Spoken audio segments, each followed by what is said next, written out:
नमस्कार, हम वीके सिंह आप सबके स्वागत करतानी क्राइम के ई एपिसोड में।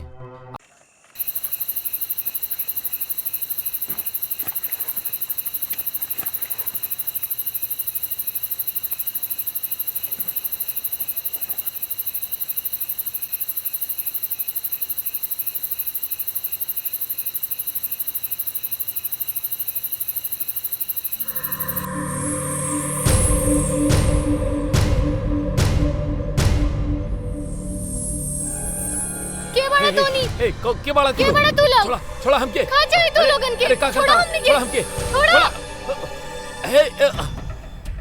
के बड़ा तू लोग छोड़ा हमके का करता छोड़ा उनका के छोड़ा ओकरा के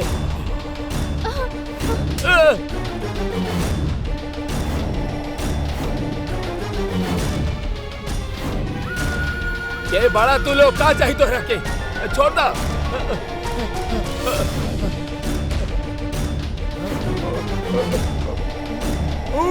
छोड़ा ओकरा के कुछ मत करिया ओकरा के छोड़ दा ओकरा के नहीं छोड़ दो उन्हें छोड़ दो उनका के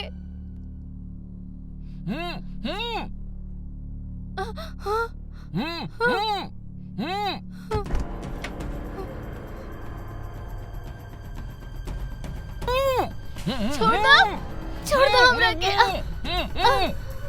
खाली जमड़ हमरा के छोड़ा हमरा के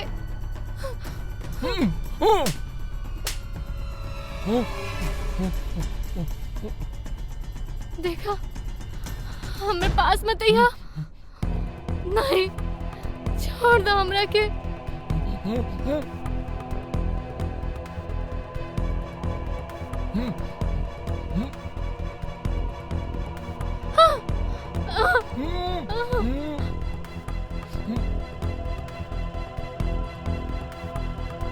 नहीं नहीं नहीं नहीं नहीं नहीं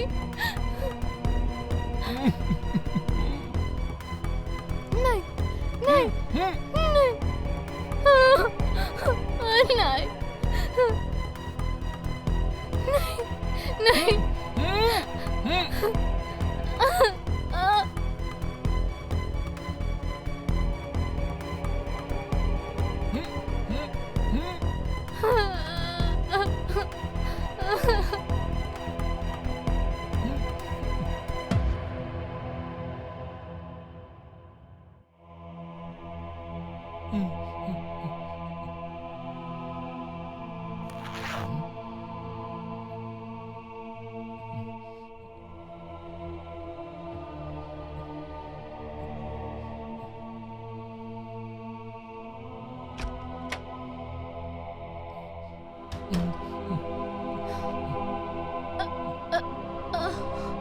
शेखर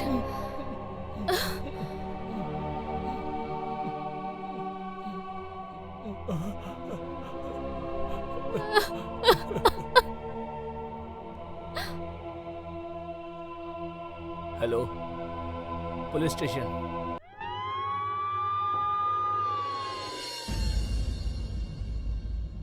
सर लोग 3 लोग रहले, सर पे हेलमेट पहने रहले, केहू के चेहरा न देख पौनी हम, और लोग कुछ भी बात न करत रहले, बस इशारे में एक दूसरे के बतावत रहले। हवलदार। यस सर। पूरे घर की तलाशी ला। ओके सर। बारीकी के साथ। जी सर। साले कुछ ना कुछ सबूत तो छोड़ के गए हुई हैं। यस सर। और एम्बुलेंस के कॉल करा। जी सर। मेडिकल के खातिर लेके जा। यस सर। यस सर। आसपास के सारा सीसीटीवी फुटेज निकाला। यस सर। यस सर। शहर में भइल वारदात के चारों तरफ चर्चा होखत रहे, लोग बड़ा ही दहशत में रहले। लुटेरन के कोनो भी सुराग ना मिले के कारण पुलिस भी परेशान। फिल्मी स्टाइल में रात के अंधेरे में लुटेरे आवेले, एको घर में रॉबरी करके शादीशुदा महिला के साथ बलात्कार करके रात के अंधेरे में ही गायब हो जाले। नमस्कार दोस्तों, हम प्रतीक जोशी क्राइम स्टोरी के ये एपिसोड में हम आप लोग के स्वागत करतानी। ई घटना के बारीकी से जाने के खातिर हम आप सभी के लेके चलतानी उत्तर प्रदेश के एगो शहर लखनऊ में।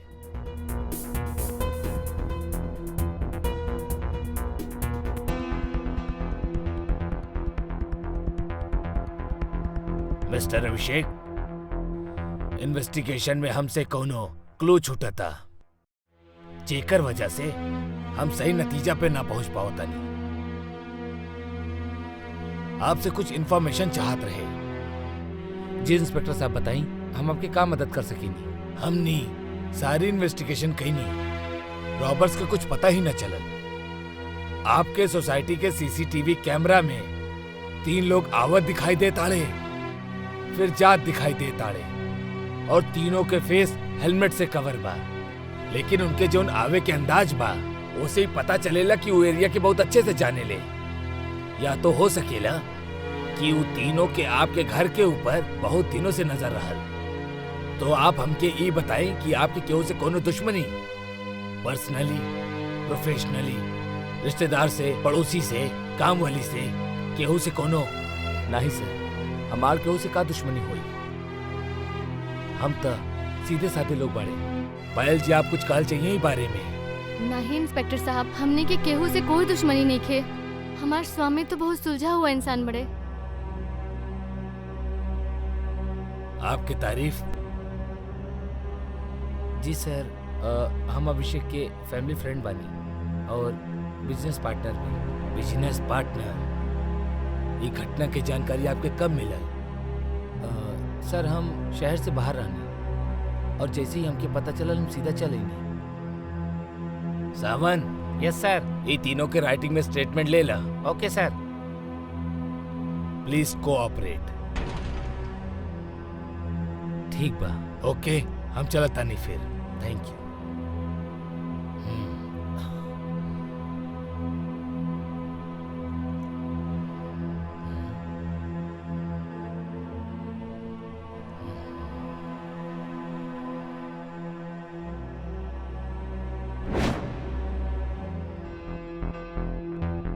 सीसीटीवी फुटेज से कुछ पता ना चला था। हाँ सर। एको काम करा सावन, ये तीनों के कॉल डिटेल निकलवावा। यस सर। और जौन दिन केस भइल रहे, जौन इनके दोस्त बा, का नाम बा? रौनक। रौनक जी। जौन दिन केस भइल रहे उ दिन रात के कहाँ रहल, ओकर लोकेशन ट्रेस करवावा। यस सर। पता करा कंफर्म कि उ दिन उ कहाँ रहल। काहे कि केसन में ज्यादातर विक्टिम के रिश्तेदार, दोस्त ही शामिल होखेले। हाँ सर। ओके। शेखर। हाँ बोला शेखर। सर, हमनी 2 लोगन के गिरफ्तार कर ले बानी। वो चोरी की ज्वेलरी बेचे आयल रानी सर, ज्वेलरी मार्केट में। एगो काम करा। जी सर। उनसे कुछ और पता करे की कोशिश करा। यस सर। हम पहुंचा नहीं, और जरा खातिरदारी करा उनका। ओके सर। अभिषेक, सुन के बहुत दुख भइल। जैसे ही हमके पता चला हम सीधा आ गए। धैर्य रखा, होनी के टाल सकेला। और भाभी, आप भी अपन ख्याल रखिए।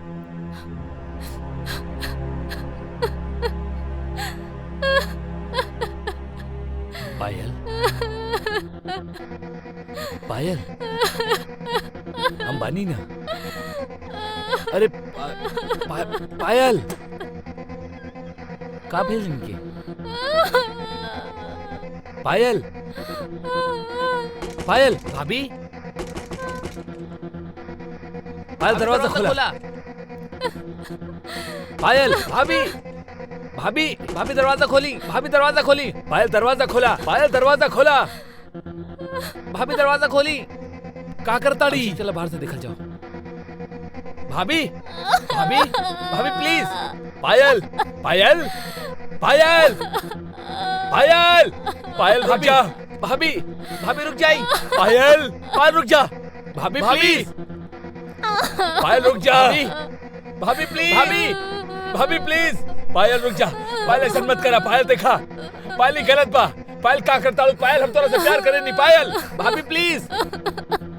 भाभी, भाभी प्लीज रुक जाइए, ऐसा ना करी भाभी। भाभी, पायल, पायल देखा हमारी बात सुना। भाभी, पायल रुक जा। चला दरवाजा तोड़ जाओ, चला। पायल, पायल, भाभी, पायल, पायल, भाभी पायल तू पागल हो गई बाड़ू का? हाँ का करता तू? पागल हो गई बाड़ू?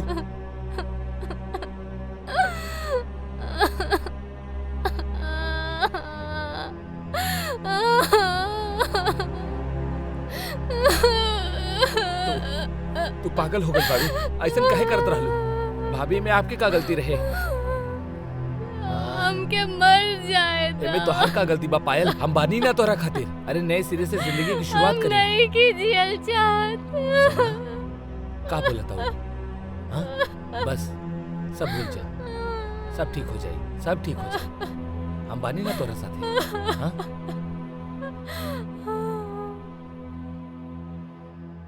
एगो औरत के खातिर ओकर इज्जत ही सब कुछ हो खेला। ई घटना से अभिषेक के पत्नी पायल इतनी आहत हो गई कि ऊ मौत के गले लगाव सही समझत रहल। पुलिस अपने लेवल पे इन्वेस्टिगेशन तो करत रहल लेकिन कोनो सफलता हाथ ना लगत रहल। लेकिन तब बे बाजार में 2 लोग एगो ज्वेलरी शॉप पे ज्वेलरी बेचत पकड़ल गए और पुलिस के हाथ लग गए। और पुलिस पूछताछ में ऊ दोनों चोर पुलिस के जौन बात बतौले ऊ ई केस में एगो नया ही मोड़ लेके आ गई। आई देखल जाओ।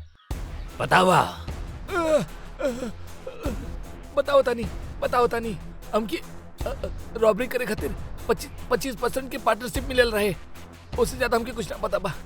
अच्छा तो ई काम करे खातिर हमके का मिली? ई काम के तू दोनों के 50% मिली। बतावा सच्चाई बतावा। हमके सिर्फ पैसा मिलल रहे रॉबरी करे खातिर। ऐसे ज्यादा हमके कुछ ना पता बा। तो के देले रहल तोरा के पैसा? हमके ओ नहीं एगो पार्टनर और हा।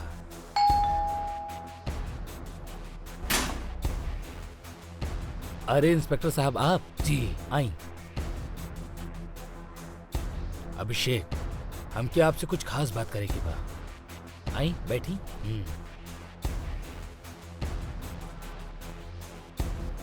बताएं। आपके गुनाहगारन के पता चल गई बा। सच इंस्पेक्टर के बाड़े ऊ? के बाड़े ऊ लोग इंस्पेक्टर साहब?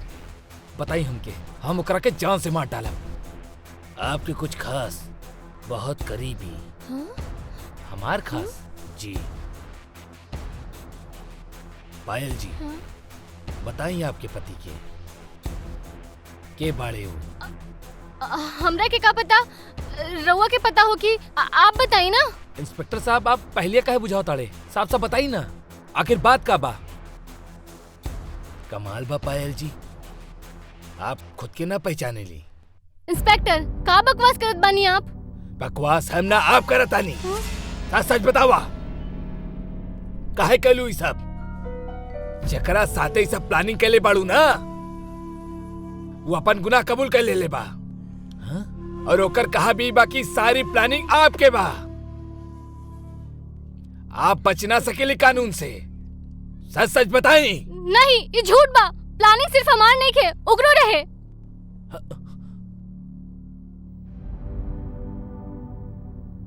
इंस्पेक्टर साहब आप ही का बोला जाता है? हमके कुछ समझ में ना आवता। पायल का बोला था इंस्पेक्टर साहब? हाँ अब ही पता चल जाई। थोड़ा शांति तो रखी। हाँ तो पायल जी बताएं काहे कहीं नहीं आप अपना घर में डकैती और अपना हाथे अपन इज्जत भी लुटवा लेनी? वाह आप बताओ तहनी ना तो हमके दूसरा तरीका भी आवेला। जी इंस्पेक्टर ये हमारी प्लानिंग रहे।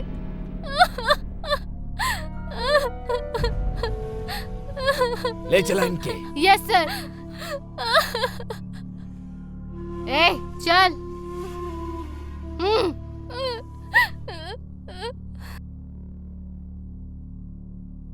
का एगो औरत अपना ही घर में चोरी करवाई?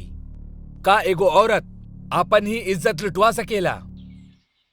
या फिर एकर पीछे केहू के कोनो गहरी चाल तो न रहे?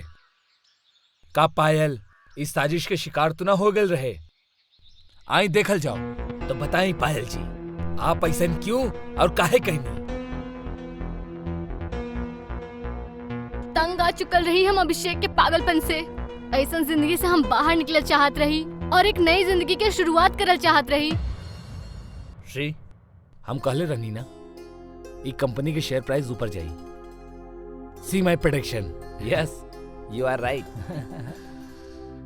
लेकिन एक हा कि अबही के जौन इकोनॉमिक ग्रोथ हा ओकर हिसाब से ई जौन कंपनीज है ना, इनकर शेयर प्राइस नीचे जाए के चांसेस बा, तब इन्वेस्ट करब अबही ना। You are right. तो जैसन बोलबा हम वैसने करब, टेंशन मत ला। ठीक बा, चाय पीबा? अरे भाई तू मुंह के बात छीन लेला, बहुत मन करता यार, पिलावा ना। ठीक बा। पायल, जी। 2 चाय लावा प्लीज। अच्छा जी। और हाँ भाभी, थोड़ा शक्कर कम। ओके। दिखाओ भाई। हाँ देखा। अरे मैसेज बजा था कब से तोहार के बाद देख ला, ये पे इन्वेस्ट कर सके नहीं। जी ली गरम गरम चाय। थैंक जी। यू, थैंक यू भाभी। भाभी बैठी ना, आप कहाँ जाता नहीं? जी हमरा किचन में कुछ काम बा, रुआ अरे चाय पायल, पी ना। इतना प्यार से बोला था बैठ जा। जी। बैठा।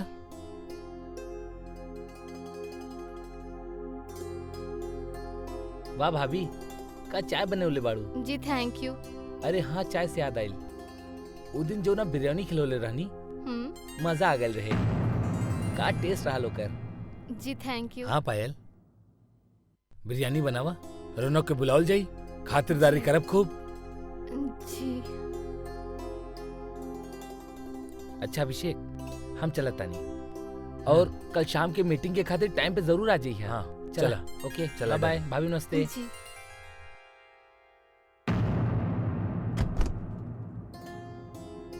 पायल जी। रुका ना, थोड़ा सा बात करतानी हमनी।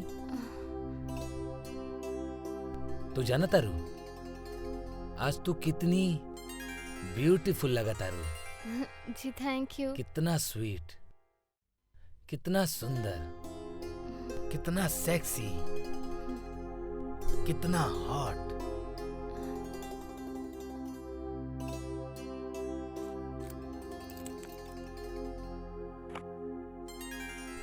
शिट, लागत मोबाइल टेबल पे ही छोड़ देनी। जी अरे। चाहता तोहरा के जान से मार देई। कितनी बार हम तोरा के कहले बानी कि सबके सामने बाहर मत आवल करा। आप ही तो कहले रही चाय देवे खातिर। चाय देवे खातिर हम कहले रानी। हाँ तो हिजा काहे बैठल बाड़ू? आप ही तो बैठे खातिर कहले रही। हाँ, हम बैठे के लिए भी कहले रानी। अगर हम कहीं कि रौनक के साथ सो जा तो सो जाबू तू? नहीं। सो जाबू? जी नहीं। तो फिर का करबू? तू जाना ताड़ू ना डार्लिंग, हम तोरा से कितना प्यार करेनी। तोरा के खोए से डरी नहीं हम। हमके डर लागेला कि केहू के हमार प्यार के नजर न लग जाओ, तोहार सुंदरता के नजर न लग जाओ, तो हम तोहके और उ बंदा के जान से मार दे। हम तो बिरयानी बनेबू, तो अब हम तोके दिखावा तानी कि बिरयानी कैसे खिलावल जाला। हाँ तो बिरयानी खिलेबू? हाँ बिरयानी खिलेबू ओकरा के? हाँ खिलेबू? बतावा। हाँ बतावा, बिरयानी खिलेबू ओकरा के? अब क्या? अरे तू का भइल? अभिषेक, हम मोबाइल भूल गए रहनी। अच्छा मोबाइल, एक मिनट रुका। इला। ओके थैंक यू। शाम को मिला तानी। बाय।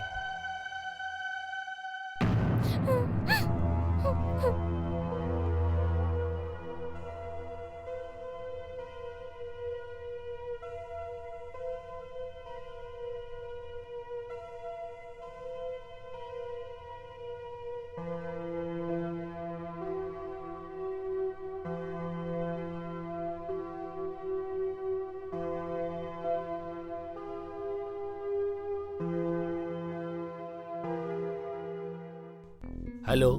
हाँ अभिषेक, कहाँ पड़ा? बस अब वहीं गाड़ी में बानी। ऑफिस कब तक पहुँच जाएगा? हाँ थोड़ी देर में ऑफिस पहुंच जाए। ओके, वहीं मिलल जाई।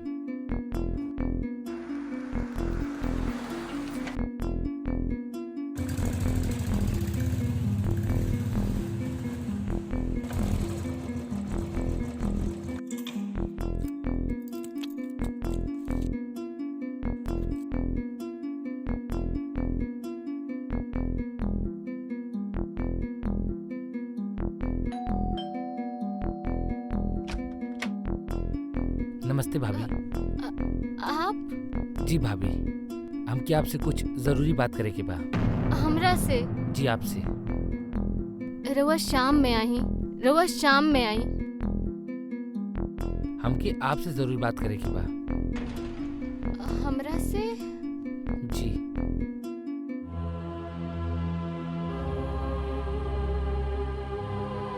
भाभी, जी काहे सहेली आप ही सब? क्या का मतलब बराउर? भाभी हम सब जानत है कि अभिषेक आपके टॉर्चर करेला, पागलों जैसन हरकत करेला, आपके केहू के सामने आवे न देला। हमके सब पता बा भाभी। था का करी हम? अरे आप ओके तलाक काहे न दे देती?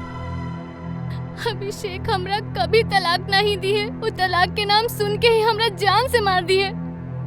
ऐसन जिंदगी जिए से का मतलब? आप खुद अपन जिंदगी बर्बाद करे पे तुलल बानी। आप इतनी खूबसूरत बानी, पूरी जिंदगी आपके सामने पड़ल बा। रौनक आप जाई यहाँ से। अभिषेक के पता चली कि रउआ यहाँ आयल रही तो हमरा के और प्रॉब्लम हो जाए। लेकिन रउआ भाभी- जाई यहाँ से, हमरा के हमार हालत पे छोड़ दी।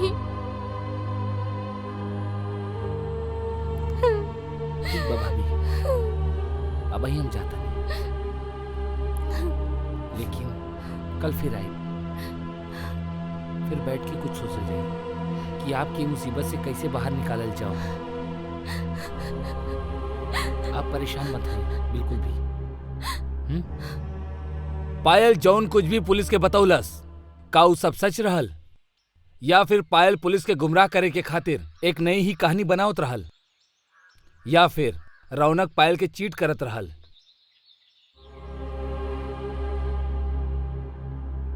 अच्छा एगो बात बताई, आपके पापा का देख के आपकी शादी अभिषेक से करा देले? पैसा रौनक पैसा। अभिषेक के पास बहुत पैसा बा, उहे देख के शादी कर देलन।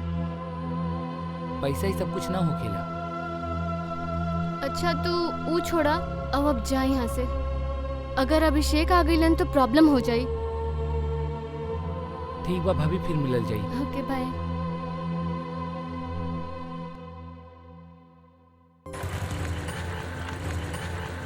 का बात बा? अरे रौनक तू ओ अरे हम तोसे ही तो मिले आयल रहनी, तोहार फोन ना लागत रहे ना। हमार फोन तो हम सोचने कि तू शायद घरे पे होबा। काहे, का काम रहल बोला? ऊ अपन लास्ट टाइम मीटिंग भइल रहे ना जोन, हाँ, तो ऊ अपन प्रोजेक्ट डन हो गइल बा। का बात बा? बस वही बतावे आयल रहनी है। भाभी से मिलना? हाँ भाभी से मिलनी, वो कहनी कि तू बाड़ा ना, तो फिर हम बाहर आ गईनी। अच्छा, चाय पीबा? चाय नहीं, फिर कब्बो चलता नहीं। ठीक बा, ओके बाय। बाय।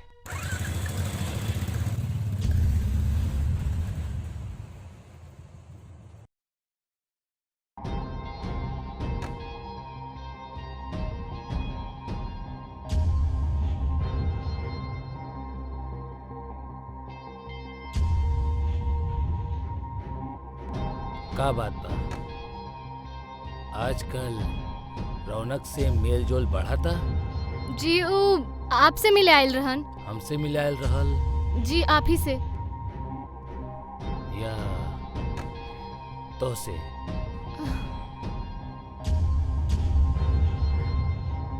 तो के बाहर के मर्द बहुत अच्छा लागेला, हमसे खुशी ना मिलेला तोहरा के? हाँ, चाय पे बुलेबू तू? हाँ, बिरयानी बनेबू? रौनक के साथ सुध बूत बोला बोला बोला, तू काहे करताड़ू ई सब?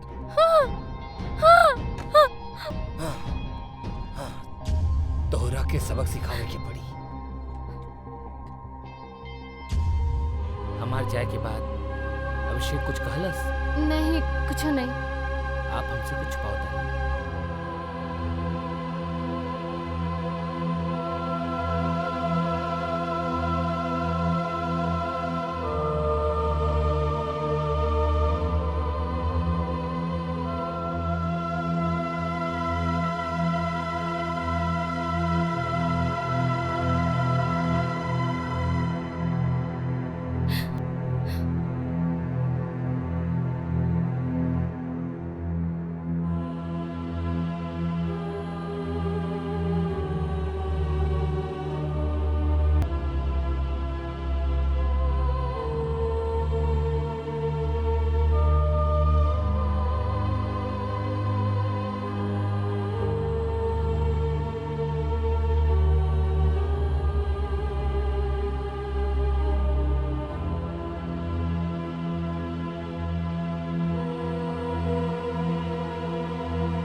नहीं, तू ऐसा कुछ नहीं करबा।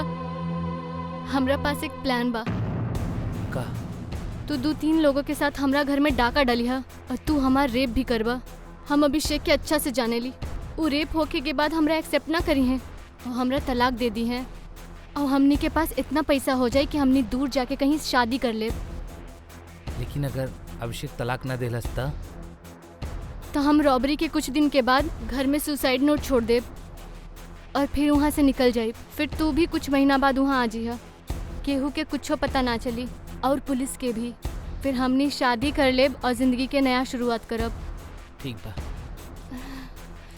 Love you. चीयर्स। चीयर्स।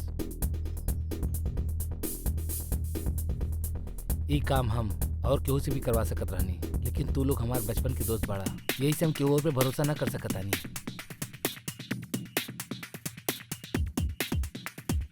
ई काम के तू दोनों के 50% मिली।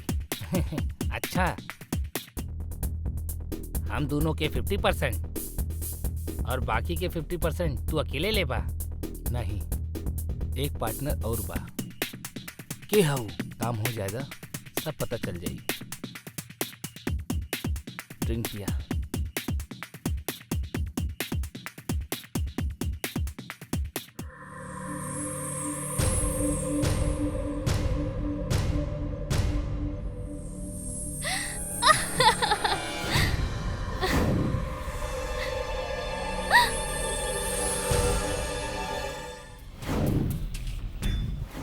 पायल जी, अगर आप कानून के सहारा ले ले होती तो कानून आपके जरूर मदद करेगा और क्राइम करे से बच जाता। गुनाहगार कितना ही शातिर काहे ना हो, बाकी कोई ना कोई सबूत छोड़ ही जाला। छोड़ा हमके। चला। अरे छोड़ी हमके। चला। हम का के ले बानी? चला, बतावा तू ऐसा काहे कैला? बतावा। बताओ तानी, बताओ तानी। हमसे पायल की तकलीफ देखल ना गई। हम तो सिर्फ ओकर मदद कर ले रहनी साहब। पायल अभिषेक से अलग होकर चाहत रहे और रौनक ओकर मदद करत रहल। अभिषेक से अलग करके पायल से शादी करल चाहत रहल। ई दोनों के इरादा नेक रहल, लेकिन तरीका बहुत ज्यादा गलत रहल। पायल अगर कानून के सहारा लेहत तो पायल और रौनक आज ही बड़ जुर्म से बच जाई और दोनों सलाखों के पीछे ना हुई। इंसान कबो कबो गलत चीज से बचे के खातिर गलत ही रास्ता चुन लेवेला, जेकर कीमत ओकर और ओकर अपनन के चुकावे के पड़ेला। दोस्तों, हम प्रतीक जोशी आज के एपिसोड से हम आप लोग से विदा लेतानी। मिलतानी अगला एपिसोड में एगो नई घटना के साथ है। सतर्क रहीं, अपन और अपना लोगन की हिफाजत करी, ना जुर्म करी और ना हो दी। जय हिंद।